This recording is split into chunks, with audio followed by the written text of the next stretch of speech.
नमस्कार दोस्तों। आशा करता हूँ आप सभी अच्छे होंगे और काफ़ी ज़ोर शोर से तैयारी कर रहे होंगे। दोस्तों, आज के क्लास में आधुनिक भारत का टॉप 75 प्रश्न हल कराया जा रहा है।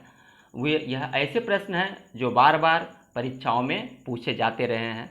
यह वीडियो आपकी तैयारी में काफ़ी सहायक साबित होगा।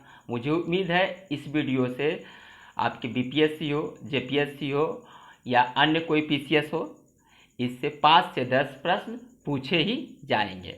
दोस्तों, यदि आप मेरे चैनल पर नए हैं तो कृपया चैनल को सब्सक्राइब कर लें और बेल आइकन ज़रूर दबा लें ताकि आप हर अपडेट से अवगत होते रहें। तो चलिए दोस्तों, प्रश्न की ओर चलते हैं। आज का पहला प्रश्न है, भारत में प्रथम पुर्तगाली वायसराय कौन था? भारत में प्रथम पुर्तगाली वायसराय कौन था? तो देखिए, फ्रांसिस्को द अल्मेडा प्रथम पुर्तगाली वायसराय था और ये कब से कब तक रहा है? 1505 से लेकर 1509 तक रहा है। दूसरा था ये अल्फांसो द अल्बुकर्क और ये 1509 से 1515 तक रहा है। आगे बढ़ते हैं दोस्त। यूरोपीय कंपनियों की स्थापना के क्रम में यूरोपीय कंपनियों का स्थापना के क्रम में कौन सही है? तो देखिए, इसमें पहला है पुर्तगाली, डच, ब्रिटिश, डेनिश और फ्रांसीसी। अब दूसरा है पुर्तगाली, ब्रिटिश, डच, डेनिश और फ्रांसीसी और यही सही है। अब देखते हैं पुर्तगाली कंपनी का कब स्थापना हुआ है। तो इसका स्थापना हुआ है 1498। ब्रिटिश कंपनी का कब हुआ है? तो 1600 ईस्वी में। डच का कब हुआ है? तो 1602 में। डेनिश का कब हुआ है? तो 1616 में। कब? 1600 में। और फ्रांसीसी का कब हुआ है? तो 1664 में। और यदि आगमन के भारत में आगमन के हिसाब से देता है प्रश्न, तो सबसे पहले पुर्तगाली, उसके बाद डच, तब ब्रिटिश, तब डेनिश, तो फ्रांसीसी आएगा। ये क्रम ध्यान रखना है। आगे बढ़ते हैं दोस्त। डचों एवं अंग्रेजों के बीच बेदरा का युद्ध कब हुआ था? डचों एवं अंग्रेजों के बीच बेदरा का युद्ध कब हुआ था? तो देखिए, ये 1759 में हुआ था और इस युद्ध के माध्यम से डचों का भारत में चुनौती समाप्त हो गया। भारत में फ्रांसीसी पहली कोठी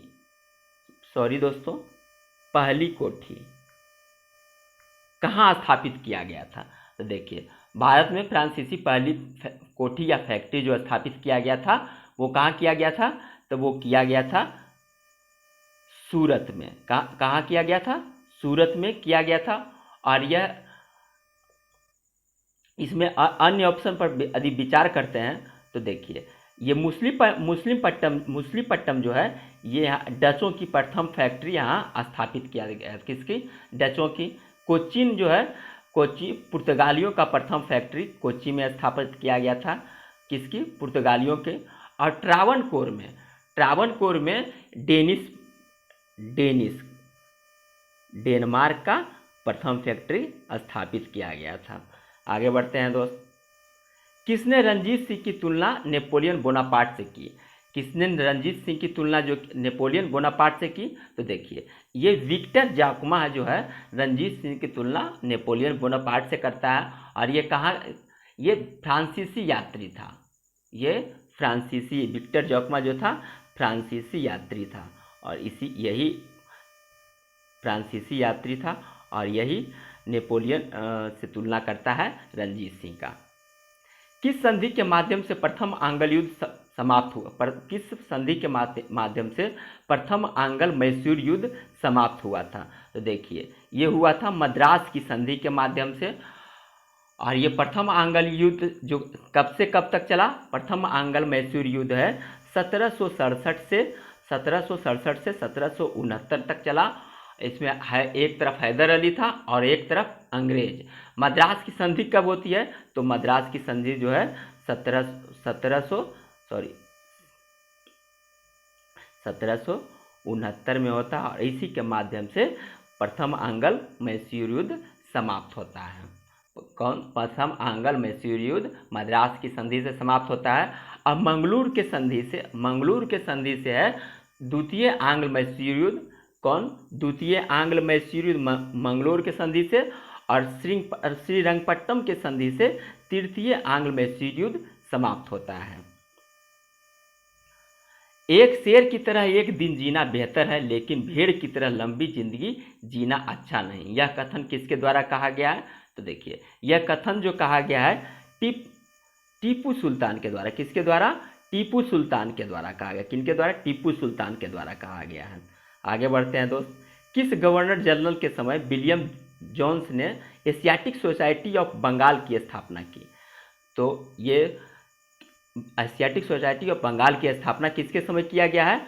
तो वारेन हेस्टिंग्स के। किसके समय? वारेन हेस्टिंग्स के समय। अब वारेन हेस्टिंग्स का देख लीजिए, कार्यकाल देख लेते हैं कब से कब तक है। तो वारेन हेस्टिंग्स का कार्यकाल है 1774 से लेकर 1785 तक, 1785 तक। और ये एशियाटिक सोसाइटी की स्थापना कब होता है? 1784 में किया जाता है विलियम जोन्स के द्वारा। आगे देखते हैं दोस्त।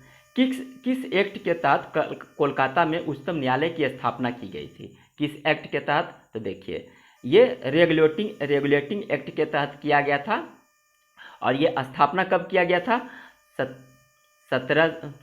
रेगुलेटिंग एक्ट आया था कब? तो 1773 में, 1773 में। और इसकी न्यायालय की स्थापना कब किया गया था? तो 1774 में। आगे बढ़ते हैं दोस्त। लॉर्ड वेलेस्ली की सहायक संधि को स्वीकार करने वाला पहला राज्य कौन था? लॉर्ड वेलेस्ली की सहायक संधि को स्वीकार करने वाला पहला राज्य कौन था? तो हैदराबाद। हैदराबाद। लॉर्ड वेलेस्ली की सहायक संधि को हैदराबाद सबसे पहले स्वीकार किया गया था। और कब? ये 1798 में। कब किया था? 1798 में। अब देखते हैं, अब अन्य ऑप्शन पर देखते हैं। तो मैसूर जो है 1799 में स्वीकार करता है। तंजौर कब करता है सहायक संधि को स्वीकार? तो तंजौर करता है, ये भी 1799 में ही करता है। और अवध कब करता है? तो अवध करता है 1800, कब? 1801 ईस्वी में अवध सहायक संधि स्वीकार करता है। आगे बढ़ते हैं दोस्त। निम्नलिखित में से किस गवर्नर जनरल की समाधि भारत में स्थित है? तो ये जो है कॉर्नवालिस की समाधि भारत में स्थित है। 1805 में कॉर्नवालिस यहाँ दूसरा बार गवर्नर जनरल बनकर आया। और ये उत्तर प्रदेश के गाजीपुर में इसकी मृत्यु हो गई 1805 में ही। और वहीं उत्तर प्रदेश के गाजीपुर में ही इसका समाधि है, लॉर्ड कॉर्नवालिस का। आगे बढ़ते हैं दोस्त। वर्नाकुलर प्रेस एक्ट का समर्थन निम्नलिखित में किस अखबार ने किया? वर्नाकुलर प्रेस एक्ट का समर्थन निम्नलिखित में किस अखबार ने किया? तो देखिए, ये जो समर्थन करता है पायनियर। कौन करता है? पायनियर इसका समर्थन करता है, वर्नाकुलर प्रेस एक्ट का। वर्नाकुलर प्रेस एक्ट कब आया था? तो ये आया था 1878 में। कब आया था? 1878 में। किसके समय? लॉर्ड लिट्टन के। किनके समय? लिट्टन के समय में। लिट्टन के समय में आया था। आनंद बाजार पत्रिका जो है इसके कौन थे? शिशिर कुमार घोष। शिशिर कुमार घोष। और ये जो है रातों रात बांग्ला से ये अंग्रेजी में तब्दील हो जाता है। और एक ऑप्शन है सोम प्रकाश। सोम प्रकाश के थे ईश्वर चंद्र विद्यासागर। कौन? ईश्वर चंद्र विद्यासागर। और दूसरा है हिंदू पेट्रियाट। तो इसके हैं संपादक थे हरिश्चंद्र मुखर्जी। कौन? हरिश्चंद्र मुखर्जी। और पायनियर जो है इसका समर्थन करता है, वर्नाकुलर प्रेस एक्ट का समर्थन करता है। आगे बढ़ते हैं दोस्त। किस वायसराय को साहित्य आकाश में ओवन मेरेडिथ के नाम से जाना जाता है? ओवन मेरेडिथ के नाम से किसको जाना जाता है? तो देखिए, ये जाना जाता है लॉर्ड लिट्टन को। किनको जाना जाता है? लॉर्ड लिट्टन को जाना जाता है। और लॉर्ड लिट्टन ये है प्रसिद्ध उपन्यासकार, निबंध लेखक और साहित्यकार थे। इसी कारण से इनको ओवन मेरेडिथ के नाम से जाना जाता है। लॉर्ड लिट्टन के द्वारा किए गए प्रतिक्रियावादी कार्यों में कौन सम्मिलित नहीं है? लॉर्ड लिट्टन के द्वारा किए गए प्रतिक्रियावादी कार्यों में कौन सम्मिलित नहीं है? तो देखिए, ये इसमें जो है उपरोक्त में सभी, उपरोक्त में सभी सम्मिलित है, अर्थात इसका आंसर होगा उपरोक्त में कोई नहीं और एक से अधिक, इसमें सभी सम्मिलित है, इसलिए इसमें होगा एक से अधिक प्रतिक्रियावादी कार्यों में।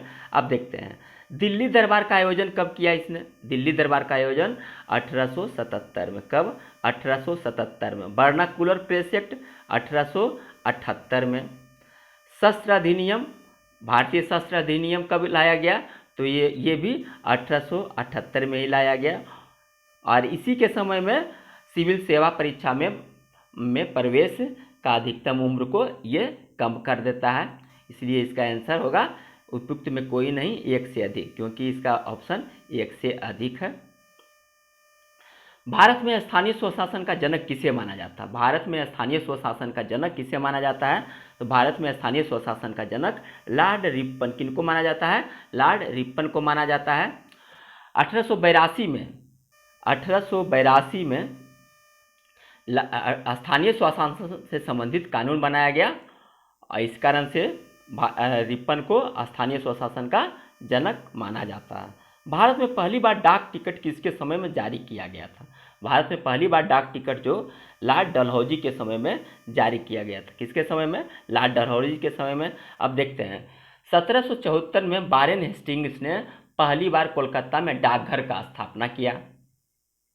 भारत में डाकघर की स्थापना 1774 में कोलकाता में लॉर्ड हेस्टिंग्स के समय में किया जाता है। 1852 में पहली बार चिट्ठी पर डाक टिकट लगाने की शुरुआत हुई है। 1852 में पहली बार चिट्ठी पर डाक टिकट लगाने की शुरुआत हुई है। अक्टूबर 1854 में। कब? अक्टूबर 1854 में भारत में पहली बार महारानी विक्टोरिया के चित्र वाला एक डाक टिकट जारी किया गया। कब? 1854 में। आगे देखते हैं दोस्त, 1857 की क्रांति के समय ब्रिटेन का प्रधानमंत्री कौन था? 1857 की क्रांति के समय ब्रिटेन का प्रधानमंत्री कौन थे? तो देखिए ब्रिटेन के प्रधानमंत्री थे उसमें लॉर्ड पाल्मर्स्टन। लॉर्ड पाल्मर्स्टन उस समय ब्रिटेन के प्रधानमंत्री थे। अंग्रेजी भारतीय सेना में चर्बी वाले कारतूसों से चलने वाली एनफील्ड राइफल कब शामिल किया गया? तो ये शामिल किया गया दिसंबर 1856 को। दिसंबर 1856 को एनफील्ड राइफल शामिल किया गया और 1857 के क्रांति का तत्कालिक कारण चर्बी वाला कारतूस ही बना।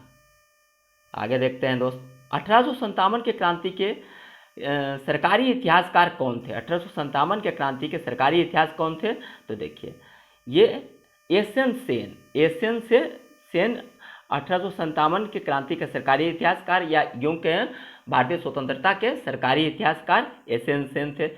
शुरुआत में आरसी मजूमदार को सरकारी इतिहासकार बनाया गया, लेकिन सरकार से इनके अनबन हो जाने के कारण इन्होंने त्यागपत्र दिया और एसएन सेन को सरकारी इतिहासकार बनाया गया।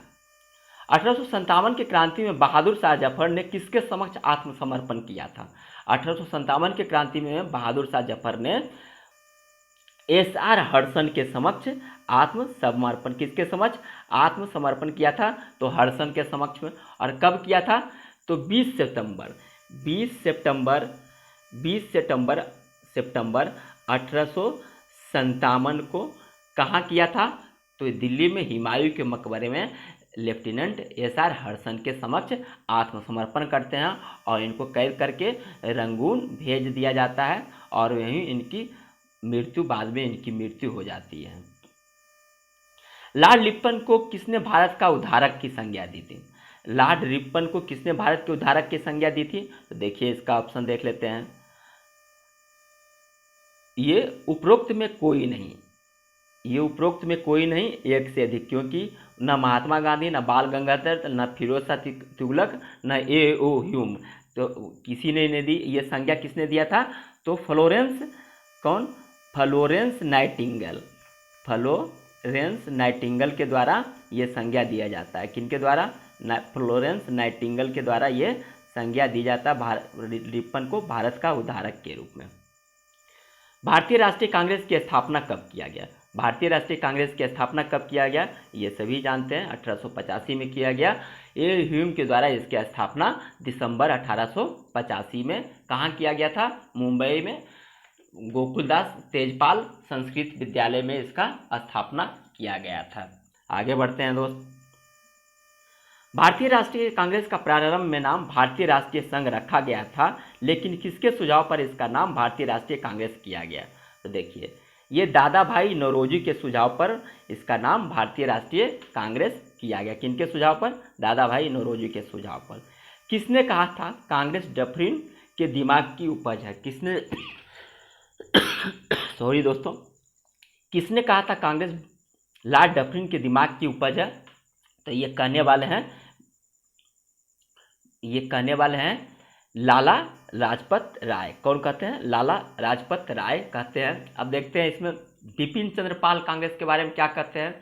तो बिपिन चंद्र पाल कहते हैं कांग्रेस एक प्रकार की याचना करने वाली संस्था है। क्या कहते हैं? कांग्रेस एक प्रकार की याचना करने वाली संस्था है। और तिलक कहते हैं इसके बारे में, यदि एक वर्ष में एक बार मेढक की तरह टरटराएंगे तो कुछ नहीं मिलेगा।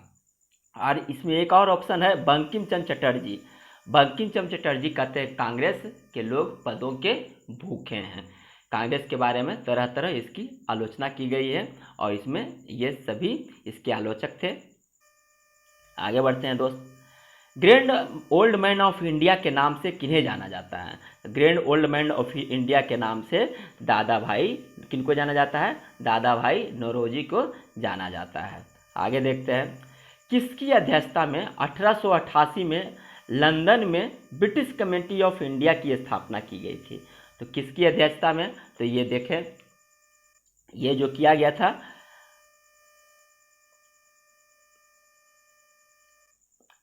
विलियम डिग्बी की अध्यक्षता। किसकी अध्यक्षता में? विलियम डिग्बी की अध्यक्षता में किया गया। अब देखते हैं जॉर्ज यूले। जॉर्ज यूले जो है कांग्रेस के प्रथम अंग्रेज अध्यक्ष हैं। विलियम बेडनवर्ड जो है कांग्रेस के 2 बार अध्यक्ष बने हैं। एक बार 1889 में और दूसरा बार 1910 में। कब? 1910 में। और जॉर्ज यूले कब बने हैं? जॉर्ज यूले बने हैं 1888 को। 1888 को ये जॉर्ज यूले बने हैं। अब इसमें एक और है हेनरी कॉटन। कौन? तो हेनरी कॉटन। अभी हेनरी कॉटन देख लीजिए, हेनरी कॉटन कब बने हैं? तो हेनरी कॉटन जो है 1904 में बने हैं। कब? 1904 में बने हैं। इसके अलावा एक व्यक्ति और है अल्फ्रेड वेब, जो 1894 में कांग्रेस के अध्यक्ष बने हैं। अब तक कुल 5 बार अंग्रेज इसके अध्यक्ष बने हैं, जिसमें जॉर्ज यूले, विलियम बेडनवर्ड, जॉर्ज यूले एक बार, विलियम बेडनवर्ड 2 बार, हेनरी कॉटन एक बार, अल्फ्रेड वेब 1894 में मात्र 1 बार। आगे बढ़ते हैं दोस्त। स्वराज मेरा जन्मसिद्ध अधिकार है कि युक्ति किनकी देन है? तो स्वराज मेरा जन्मसिद्ध अधिकार है कि युक्ति किनकी देन है? तो ये युक्ति जो देन है बाल गंगाधर, किनकी? बाल गंगाधर तिलक की। किनकी? बाल गंगाधर तिलक की। आगे बढ़ते हैं। कांग्रेस के मंच से पहली बार स्वराज की मांग कब प्रस्तुत की गई? कांग्रेस के मंच से पहली बार स्वराज की मांग कब प्रस्तुत की गई? तो 1906 में। कब प्रस्तुत की गई? 1906 में कोलकाता कांग्रेस के अधिवेशन की अध्यक्षता करते हुए। कहाँ? तो कोलकाता अधिवेशन में, कोलकाता अधिवेशन में। और इसके अध्यक्ष कौन थे? दादा भाई नौरोजी। और उन्हीं के द्वारा पहली बार स्वराज की मांग किया गया है। निम्नलिखित में कौन सही नहीं है? अब इसका ऑप्शन देख लेते हैं। करजन ने 20 जुलाई 1905 को बंग के निर्णय की घोषणा की। एकदम सही है। 7 अगस्त 1907 को स्वदेशी आंदोलन की घोषणा की गई है। 7 अगस्त 1907 को स्वदेशी आंदोलन की घोषणा की गई, ये भी सही है। 7 अगस्त 1905 को स्वदेशी आंदोलन की घोषणा की गई। 16 अक्टूबर 1905 को बंग प्रभावी हुआ। और डी में ऑप्शन, स्वदेशी आंदोलन का विचार सर्वप्रथम सुरेंद्रनाथ बनर्जी की पत्रिका बंगाली में प्रस्तुत किया गया। और यही इसका गलत आंसर है। स्वदेशी आंदोलन का विचार सुरेंद्रनाथ बनर्जी की पत्रिका में नहीं, कृष्ण कुमार मित्तर की पत्रिका संजीवनी में किया गया। किसमें? संजीवनी में किया गया था। इसलिए इसका आंसर कौन सा होगा सही? डी। आगे बढ़ते हैं दोस्त। भारतीय राष्ट्रीय कांग्रेस में प्रथम बार विभाजन कब हुआ? भारतीय राष्ट्रीय कांग्रेस में प्रथम विभाजन 1907 में, और ये सूरत में हुआ, इसलिए इसको सूरत फूट के नाम से भी जाना जाता है। इसमें गरम दल और नरम दल अलग हो गया, और जो आगे चलकर 1916 में पुनः एक होते हैं। आगे बढ़ते हैं दोस्त। भारतीय असंतोष का जनक की उपाधि बाल गंगाधर तिलक को किसने दिया? तो भारतीय असंतोष का जनक का उपाधि बाल गंगाधर तिलक को वेलेंटाइन सिरोल के द्वारा दिया जाता है। किनके द्वारा? वेलेंटाइन सिरोल के द्वारा दिया जाता है। लंदन में 1905 में इंडियन होम रूल सोसाइटी की स्थापना किसके द्वारा किया गया था? तो ये स्थापना किया गया था किनके द्वारा? श्याम कृष्ण जी वर्मा के द्वारा किया जाता है। इंडियन होम रूल सोसाइटी की स्थापना लंदन में श्याम कृष्ण जी वर्मा के द्वारा 1905 में किया जाता है। अखिल भारतीय मुस्लिम लीग की स्थापना कब हुई? अखिल भारतीय मुस्लिम लीग की स्थापना 1900 कब हुआ? 1906 में हुआ। और कहाँ किया गया? ढाका में 30 दिसंबर 1906 को। कब? 30 दिसंबर को। 30 दिसंबर 1906 के ढाका के नवाब सलीमुल्लाह खां के नियंत्रण में एक सम्मेलन हुआ था, जिसके अध्यक्ष बकारउल मुल्क थे। इसी सम्मेलन में मुस्लिम लीग का उदय हुआ। 1907 में कराची में इसका संविधान बना। कब? 1907 में संविधान बना इसका। 1907 में इसका कराची में संविधान बनता है। और 1908 में आगा खां की अध्यक्षता में पहला अधिवेशन हुआ। 1908 में प्रथम अधिवेशन होता है। किसके अध्यक्षता में? तो आगा खां के अध्यक्षता में। निम्नलिखित में कौन सही नहीं है? मैडम भीखाजी कामा भारतीय मूल के जर्मन नागरिक थी। जर्मनी के स्टुटगार्ट में आयोजित 7वीं अंतर्राष्ट्रीय कांग्रेस में तिरंगा फहराई। मैडम भीखाजी कामा दादा भाई नौरोजी के निजी सचिव के रूप में काम की थी। भीखाजी कामा का प्रसिद्ध नारा था, आगे बढ़ो, हम हिंदुस्तानी हैं और हिंदुस्तान हिंदुस्तानियों का है। अब देखते हैं इसका ऑप्शन देखते हैं। तो इसमें पहला ऑप्शन जो है, मैडम भीखाजी कामा जो है जर्मन नागरिक ना होके फारसियन नागरिक थी। भारतीय मूल की फारसी नागरिक थी।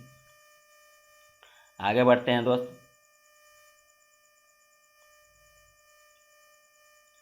सबसे कम उम्र फांसी की सजा पाने वाले खुदीराम बोस किस क्रांतिकारी दल के सदस्य थे? सबसे कम उम्र में फांसी की सजा पाने वाले खुदीराम बोस जो थे, किसके थे? युगांतर दल के। किसके? युगांतर दल के थे। और ये मुजफ्फरपुर बम कांड में लगभग 18 वर्ष की अवस्था में 11 अगस्त, कब? तो 11 अगस्त 1908 को। कब? 1908 को इनको फांसी दिया जाता है। और ये युगांतर दल के सक्रिय सदस्य थे। और युगांतर दल के से जुड़े हुए बारिंद्र कुमार घोष का ये दल था, उन्होंने ही इसकी स्थापना किया था और इसी से ये जुड़े हुए थे। कोलकाता से राजधानी स्थानांतरित करके दिल्ली कब लाया गया? कोलकाता से राजधानी स्थानांतरित करके दिल्ली कब लाया गया? तो देखिए, ये 1912 में लाया गया। कब लाया गया? 1912 में लाया। 1911 के दिल्ली दरबार में इसकी घोषणा हुई थी। 1911 में घोषणा हुआ था और 1912 में राजधानी को ट्रांसफ़र करके दिल्ली लाया गया। आगे देखते हैं दोस्त। 1 नवंबर 1913 को लाला हरदयाल के नेतृत्व में सैन फ्रांसिस्को में गदर पार्टी की स्थापना की गई थी। और साथ ही गदर अखबार का पहला अंक प्रकाशित हुआ था, जो किस भाषा में था? तो गदर अखबार का पहला जो अंक प्रकाशित किया गया था वो उर्दू में था। कौन था? उर्दू में था। उसके बाद आगे चलकर 9 अगस्त को ये गुरुमुखी में होता है और आगे चलकर तमिल में भी, हिंदी में भी और अंग्रेजी में भी इसका अंक प्रकाशित होता है। बाल गंगाधर तिलक ने स्वशासन प्राप्ति हेतु होम रूल की स्थापना कहाँ की? बाल गंगाधर तिलक ने स्वशासन की प्राप्ति हेतु होम रूल की स्थापना पुणे के बेलगांव में किया था। कहाँ किया था? पुणे में। आगे बढ़ते हैं दोस्त। हरिजन नामक समाचार पत्र के प्रारंभकर्ता कौन थे? हरिजन नामक समाचार पत्र के प्रारंभकर्ता कौन थे? तो ये महात्मा गांधी। कौन थे हरिजन नामक समाचार पत्र के प्रारंभकर्ता? महात्मा गांधी। और इसका पहला अंक, प्रथम अंक जो है 11 फरवरी 1933 को यरबदा जेल से प्रकाशित हुआ था। और ये जो था हिंदी भाषा में। कौन सा? किस में? तो हिंदी में था। किस में था ये? हिंदी भाषा का पत्र था ये। निम्नलिखित में कौन सही सुमेलित नहीं है? अब देखिए निम्नलिखित में कौन सही सुमेलित नहीं है? तो बॉम्बे क्रॉनिकल फिरोज शाह मेहता एकदम सही, कॉमनवेल्थ एनी बेसेंट एकदम सही, और लीडर इसमें ये मोतीलाल नेहरू ना होके मदन मोहन, लीडर के हैं मदन मोहन मालवीय। कौन है? मदन मोहन मालवीय। मदन मोहन मालवीय है इसके हैं, इसलिए इसका आंसर सी होगा, मालवीय। सर्चलाइट सचिदानंद सिन्हा एकदम सही है। आगे बढ़ते हैं दोस्त। ब्रह्म समाज की स्थापना किसके द्वारा किया गया? ब्रह्म समाज की स्थापना जो है राजा राम किनके द्वारा? राजा राम मोहन राय के द्वारा किया गया। किनके द्वारा? राजा राम मोहन राय के द्वारा किया गया। कब? तो 1928 में। कब? 1928 में। 20 अगस्त 1928 को, तारीख याद रहे या ना रहे लेकिन वर्ष याद रहना चाहिए, 1928 में। और ये कोलकाता में किया गया था। कहाँ किया गया था? कोलकाता। अब स्वामी दयानंद सरस्वती के बारे में देख लेते हैं। तो इन्होंने आर्य समाज, किसका? आर्य समाज की स्थापना और कब किए थे? तो 1875 में आर्य समाज की स्थापना करते हैं। अब एक है देवेंद्रनाथ टैगोर। देवेंद्रनाथ टैगोर तत्बोधिनी सभा की स्थापना करते हैं। किसका? तत्बोधिनी सभा का। और स्वामी विवेकानंद रामकृष्ण मिशन की स्थापना करते हैं। निम्नलिखित में से किसने 1872 ईस्वी में नेटिव मैरिज एक्ट को पारित कराने में महत्वपूर्ण भूमिका निभाई? तो देखिए इसमें नेटिव मैरिज एक्ट को पारित कराने में सबसे महत्वपूर्ण भूमिका कौन निभाते हैं? तो केशव चंद्र सेन। कौन निभाते हैं? केशव चंद्र सेन। इस एक्ट के द्वारा लड़कियों की विवाह की उम्र, लड़कियों का विवाह का उम्र 14 वर्ष, गर्ल का 14 वर्ष और 18 वर्ष, बॉय का 18 वर्ष किया गया। साथ ही बहुपत्नी विवाह की प्रथा को इस एक्ट के माध्यम से रोक लगाया गया था। जिया तरंग आंदोलन कहाँ प्रारंभ हुआ था? जिया तरंग आंदोलन कहाँ प्रारंभ हुआ था? तो देखिए जिया तरंग आंदोलन ये जो है नागालैंड। कहाँ? तो नागालैंड। यह आंदोलन नागालैंड में रानी गेडेनलियू, किनके द्वारा? तो रानी गेडेनलियू के द्वारा। किसके द्वारा? तो रानी गेडेनलियू गेडेनलियू के द्वारा प्रारंभ किया गया था। और 1932 में इनको गिरफ्तार कर लिया गया। कब इनको गिरफ्तार किया गया? 1932 में। और लगभग ये 14 साल तक जेल में रहे हैं और भारत की आज़ादी के बाद ही इनका छुटकारा मिला है। और जवाहरलाल नेहरू इनको 1937 में ये असम जाते हैं और 1937 में इन्हें रानी की उपाधि दी। खुदाई खिदमतगार संगठन की स्थापना किसने की? खुदाई खिदमतगार संगठन की स्थापना किसने की? तो देखिए इसका आंसर, इस संगठन की स्थापना करते हैं खान अब्दुल गफ्फार खान। कौन? खान अब्दुल गफ्फार खान। सविनय अवज्ञा आंदोलन के दौरान पश्चिमोत्तर भारत में पश्तूनों के द्वारा अंग्रेजों के विरुद्ध चलाए गए खुदाई खिदमतगार आंदोलन को लाल कुर्ती या सुर्ख पोश आंदोलन के नाम से भी जाना जाता है। खान अब्दुल गफ्फार खान को सीमांत गांधी भी कहा जाता है। और 1887 में, ध्यान रखिएगा कब? 1887 में भारत रत्न से इन्हें सम्मानित किया गया है। नमक सत्याग्रह के समय गांधी जी गिरफ्तार हो जाने के बाद आंदोलन के नेता के रूप में उनका स्थान कौन लेते हैं? किसने लिया? तो देखिए ये जो है अब्बास तैयब जी इनका स्थान लेते हैं। महात्मा गांधी के गिरफ्तार होने के बाद अब्बास तैयब जी इनका स्थान लेते हैं। और अब्बास तैयब जी कौन है? तो इनको grand old man of Gujarat कहा जाता है, यानी गुजरात का ग्रैंड ओल्ड मैन इन्हें कहा जाता है। और गांधी जी की गिरफ्तारी कब हुई है? तो गांधी जी का जो गिरफ्तार हुआ है 4-5 मई की मध्यरात्रि को गांधी जी का इनका गिरफ्तार हुआ है। और इसके बाद ये अब्बास तैयब जी सविनय अवज्ञा आंदोलन का नेतृत्व प्रारंभ करते हैं। गांधी जी ने दांडी मार्च कब प्रारंभ किया? गांधी जी दांडी मार्च कब प्रारंभ करते हैं? तो ये दांडी मार्च 12 मार्च 1930 को गांधी जी के द्वारा दांडी मार्च शुरुआत किया गया है। और ये कहाँ से किया गया है? तो साबरमती आश्रम से। कहाँ से? तो साबरमती आश्रम से प्रारंभ करते हैं। अपने चुने हुए 78 अनुयायियों के साथ ये 12 मार्च 1930 को साबरमती आश्रम से ये पैदल की यात्रा करते हैं और 6 अप्रैल 1930 को दांडी में जाकर नमक कानून का उल्लंघन करते हैं, भंग करते हैं।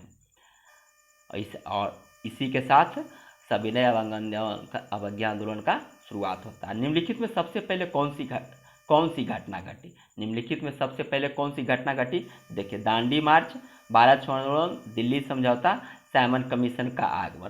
तो इन चारों में सबसे पहले साइमन कमीशन का आगमन होता है भारत में। अब देखिए कब किसका होता है, तो भारत में आगमन इसका, साइमन कमीशन का भारत में आगमन होता है 3 फरवरी 1928 को। कब? 3 फरवरी 1928 को। अब डेट भी इसमें देखना जरूरी होता है। दिल्ली समझौता कब होता है? तो देखिए, दिल्ली समझौता जो होता है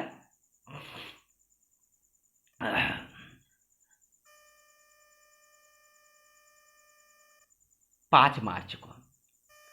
5 मार्च 1931 को। 1931 को। भारत छोड़ो आंदोलन 1942, भारत छोड़ो आंदोलन 1942।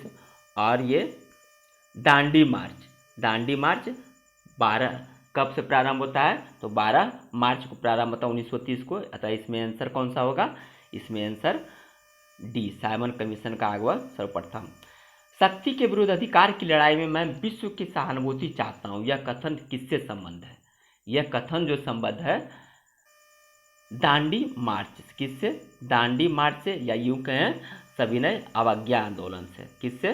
दांडी मार्च से, या यूं कहें सविनय अवज्ञा आंदोलन से। गांधी जी 5 अप्रैल 1930 को दांडी पहुंचते हैं और यहाँ आए, दांडी आए, सभी देशी विदेशी पत्रकारों को संबोधित करते हुए इस कथन का प्रयोग करते हैं। साइमन कमीशन का गठन 8 नवंबर 1927 में किया गया था, जिसमें कुल कितने सदस्य थे? तो इसमें देखिए कुल 7 सदस्य थे। इसमें कुल अध्यक्ष समेत 7 सदस्य और सातों सभी सदस्य अंग्रेज थे। इसी कारण से इसका विरोध किया गया था। अब देख लिए इसका आगमन कब होता है? 3 फरवरी 1928 को। गठन 8 नवंबर 1927 को होता है। अब इसके अध्यक्ष सर जॉन साइमन थे। इसके अलावा इसमें क्लेमेंट इटली भी इसके सदस्य, जो बाद में ब्रिटेन का भारत की आज़ादी के समय ब्रिटेन के प्रधानमंत्री क्लेमेंट इटली थे। इसके अलावा इसमें थे हैरी लेवी लॉन्सन, एडवर्ड कैडोगन, बर्नोन हार्टसॉन और जॉर्ज लेन फॉक्स और डोनाल्ड हार्वर्ड। ये 7 व्यक्ति इसमें साइमन कमीशन में थे। कांग्रेस के किस अधिवेशन में मौलिक अधिकार व आर्थिक कार्यक्रम पर संकल्प पारित किया गया? तो देखिए ये जो अधिवेशन था 1931 के कराची अधिवेशन में मौलिक अधिकार और आर्थिक कार्यक्रम पर संकल्प पारित किया गया। कब? 1931 के कराची अधिवेशन में। इसके अध्यक्ष कौन थे? तो इसमें अध्यक्ष थे सरदार वल्लभ भाई पटेल।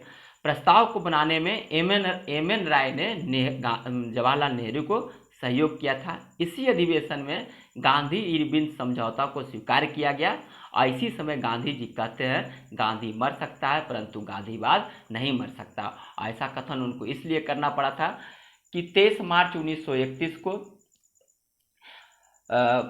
भगत सिंह को फांसी पड़ता है और इधर गांधी और इरविन के बीच में समझौता होता है। लेकिन इन समझौताओं के बावजूद गांधी जी भगत सिंह को नहीं बचा पाते हैं। इस कारण से इनका काफ़ी विरोध होता है और इसी समय ये कहते हैं गांधी मर सकता है लेकिन गांधीवाद नहीं।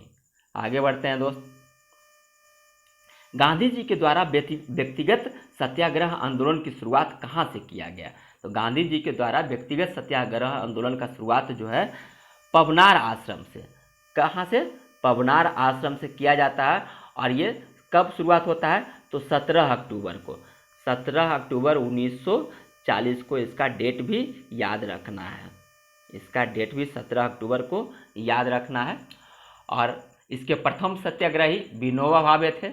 दूसरे सत्याग्रही जे एल नेहरू थे और इसके तीसरे सत्याग्रही थे जो ब्रह्मदत्त, और इसी को दिल्ली चलो आंदोलन के नाम से भी जाना जाता है। अखिल भारतीय महिला संघ की स्थापना कब हुई? अखिल भारतीय महिला संघ की स्थापना कब हुई? तो 1926 में। 1926 में इसकी स्थापना 1926 में होता है, और 1927 में पुणे में इसका प्रथम सम्मेलन आयोजित किया जाता है। प्रथम सम्मेलन कब? तो 1927 में, और कहाँ? पुणे में आयोजित किया जाता है। कब? कहाँ? पुणे में आयोजित किया जाता है। आगे बढ़ते हैं दोस्त। पब्लिक सेफ्टी बिल यानी सार्वजनिक सुरक्षा विधेयक के विरोध में 8 अप्रैल 1929 को किसने दिल्ली में सेंट्रल लेजिस्लेटिव असेंबली में बम फेंके थे?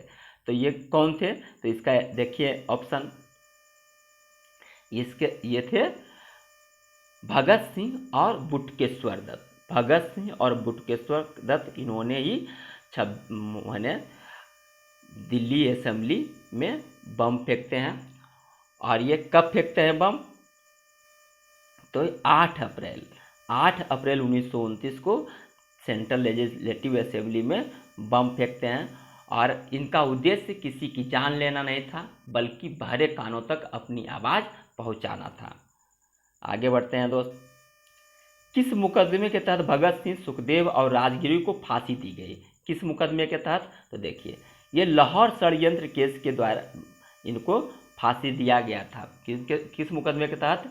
लाहौर षड्यंत्र केस। और ये कब फांसी दिया गया है? 23 मार्च को।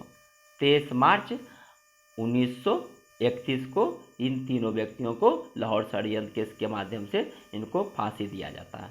हिंदुस्तान सोशलिस्ट रिपब्लिकन एसोसिएशन की स्थापना कब किया गया?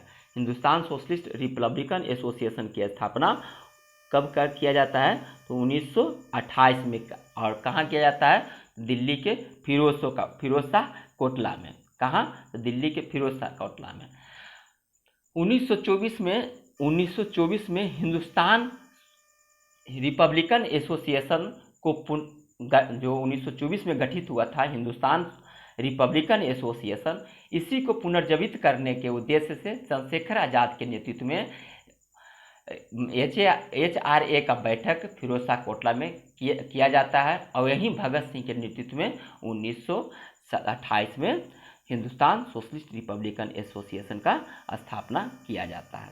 बारदोली सत्याग्रह किसके नेतृत्व में सफल हुआ? बारदोली सत्याग्रह जो किसके नेतृत्व में सफल हुआ? तो देखिए, ये सरदार वल्लभ भाई पटेल के नेतृत्व में सफल होता है। और ये कब? तो 1928 में। 1928 में इसी बारदोली सत्याग्रह के दौरान वहाँ की महिलाओं की ओर से, माने इसकी सफलता से वहाँ की महिलाओं की ओर से महात्मा गांधी के द्वारा इन्हें सरदार की उपाधि दी जाती है। अखिल भारतीय किसान सभा के प्रथम महासचिव कौन थे? अखिल भारतीय किसान सभा के प्रथम महासचिव कौन थे? तो इसके प्रथम महासचिव NG रंगा थे।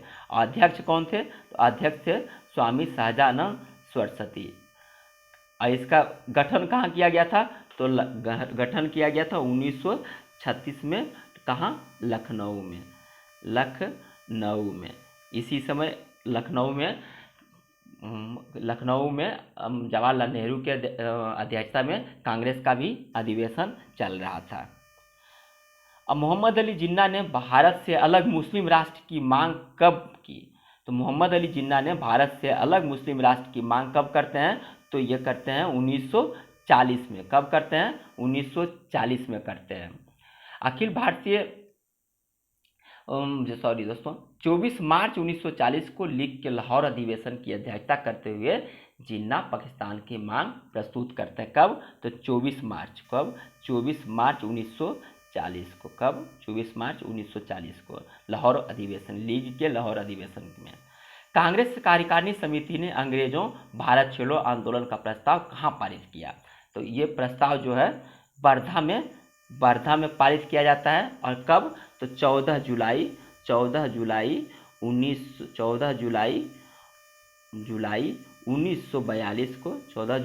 1942 को यह प्रस्ताव कांग्रेस कार्यकारिणी समिति के द्वारा पारित किया जाता है। और ये मंजूर कब किया जाता है? तो 8 अगस्त 1942 को कांग्रेस कार्यकारिणी के बम्बई अधिवेशन में।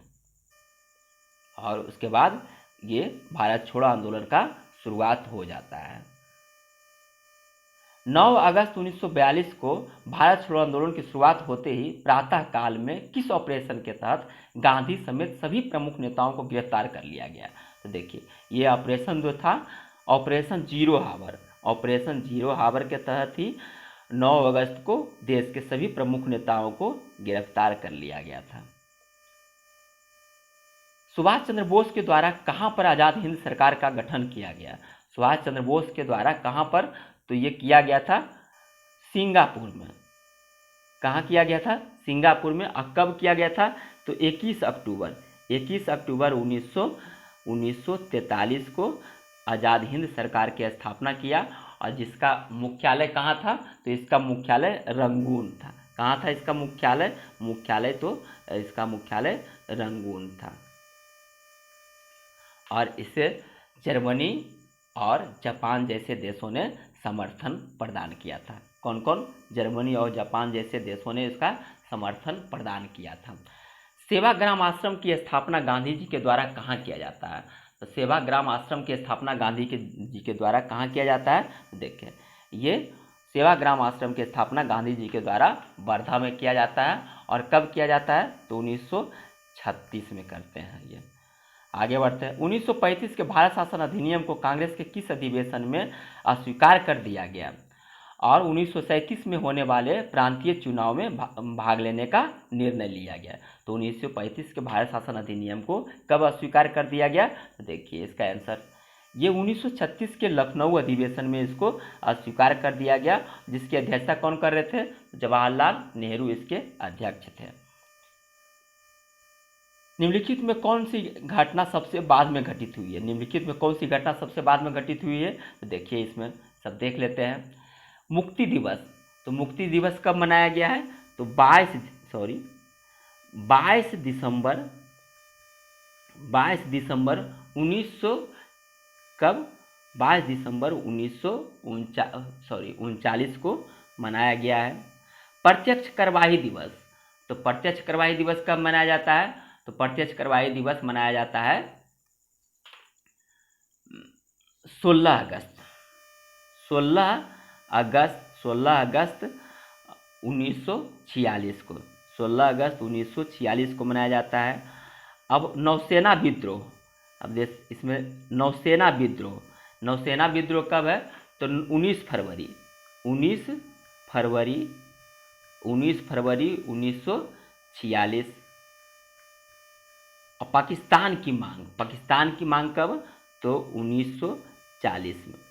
1940। तो इसका आंसर कौन होगा सबसे बाद में?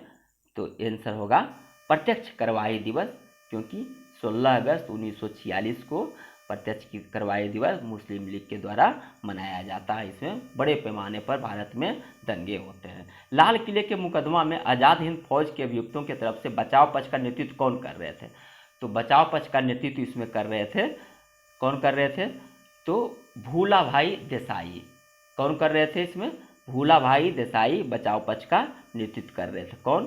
भूलाभाई देसाई। इसके अलावा इसमें सप्रू, कैलाशनाथ काटजू और आसफ अली, ये भूलाभाई देसाई के सहयोगी के रूप में कार्य कर रहे थे। और जवाहरलाल नेहरू भी 25 साल के बाद वकील के पोशाक में अदालत में उपस्थित होते हैं।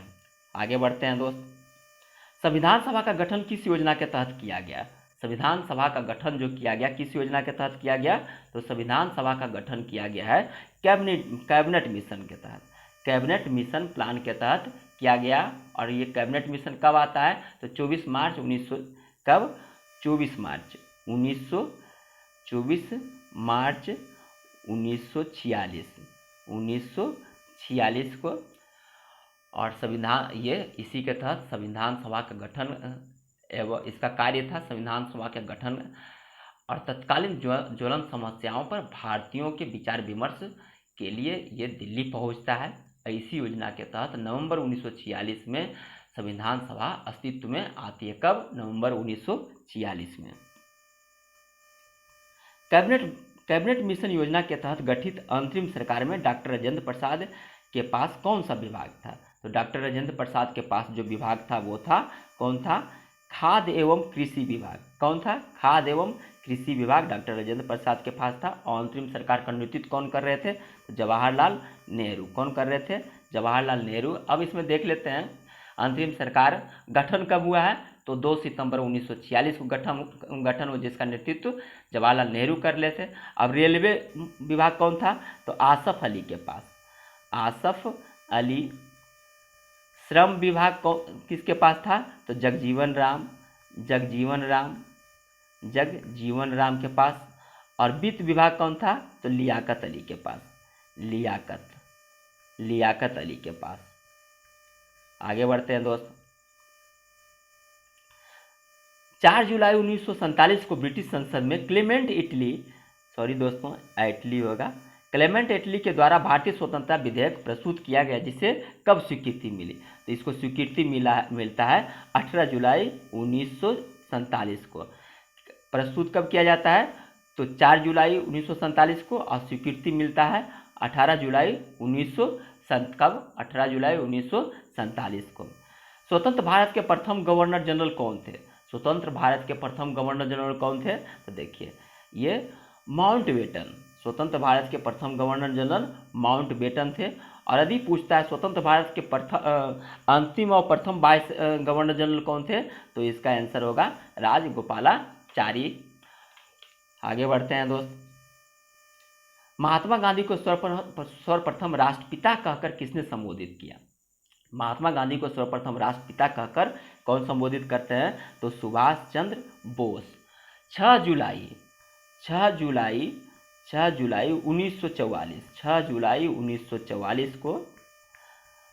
1944 को आज़ाद हिंद फौज की रेडियो के एक प्रसारण में सुभाष चंद्र बोस महात्मा गांधी को संबोधित करते हुए कहते हैं, भारत की स्वतंत्रता के लिए अंतिम युद्ध प्रारंभ हो चुका है।